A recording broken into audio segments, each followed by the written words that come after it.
السلام عليكم ورحمة الله وبركاته. معكم يوسف، واليوم عنا فيديو جديد. اليوم عنا شرح درس المجهر. ما هو المجهر؟ هو جهاز يستخدم لفحص الأجسام الصغيرة التي لا ترى بالعين المجردة. ما هي أقسام المجهر؟ أنبوب المجهر، الذراع، لولب بالإحكام السريع، لولب بالإحكام البطيء، القرص الدوار، عدسات جسمية، فتحة مركزية، لاقطان، المكثف، الحذار، وآخرا القاعدة. اليوم سوف نشرح قانون المجهر. هو مجموع مرات تكبير الكلية، معناها عدد مرات تكبير العدسة العينية ضرب عدد مرات تكبير العدسة الجسمية. نريد فحص عينة ما بمجهر ضوئي بقوة تكبير كلي 50 مرة، ولديك عدسة عينية 10 مرات وعدسة جسمية 5 مرات. أي العدسات الجسمية تستخدم لتحصل على قوة تكبير الكلية المطلوب للمجهر؟ 5 مرات، لأن 5 مرات ضرب 10 مرات يساوي 50 مرة، وهو قانون المجهر: قوة تكبير العدسة العينية ضرب قوة تكبير العدسة الجسمية.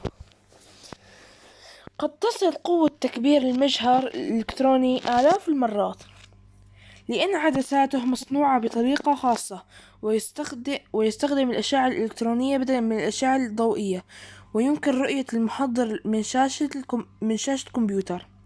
أقارن بين المجهر الضوئي والمجهر الإلكتروني من حيث قوة تكبير العدسات، نوع الأشعة. قوة تكبير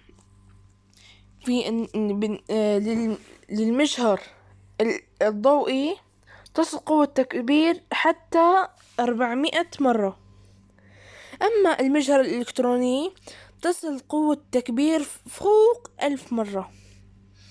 عدسات المجهر الضوئي عدسة عادية، مثل عدسة مقربة أو محدبة الوجهين. المجهر الإلكتروني عدسة مصنوعة بطريقة خاصة. نوع الأشعة المجهر الضوئي أشعة ضوئية. نوع الأشعة المجهر الإلكتروني أشعة إلكترونية.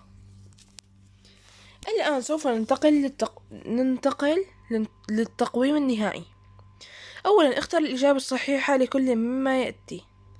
إذا كان قوة تكبير العدسة العينية تساوي 10 وقوة تكبير العدسة الجسمية تساوي 20، فإن قوة تكبير المجهر تساوي 200. جزء من المجهر يتحكم بفتحة عدسة المكثف. الحذار: اجب بكلمة صح للعبارة الصحيحة أو بكلمة غلط للعبارة المغلوطة. لولب الإحكام السريع يسمح بحركة أنبوب المجهر صعودا أو هبوطا بشكل ظاهر أو مرئي. صح.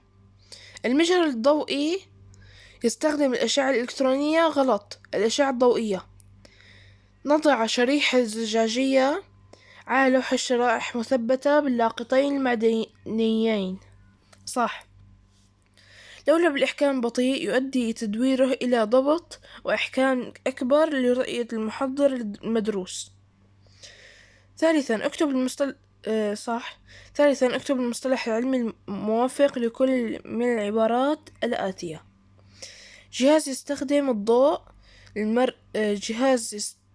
الضوء المرئي والعدسات المكبرة لفحص الأجسام الصغيرة غير مرئية. المجهر الضوئي جزء من المجهر يقوم بإصدار الضوء وتركيزه على شريحة. المصباح الضوئي عدسة ينظر من خلالها إلى الجسم المدروس. عدسة عينية عدسة الموجودة على قرص الدوار للمجهر مقابلة للجسم المدروس. عدسة جسمية أسطوانة تحمل أعلاها العدسة العينية وفي نهايتها القرص الدوار، أنبوب المجهر. شكرا لمتابعتكم، لا تنسوا اللايك والاشتراك في القناة، وشكرا لكم، مع السلامة.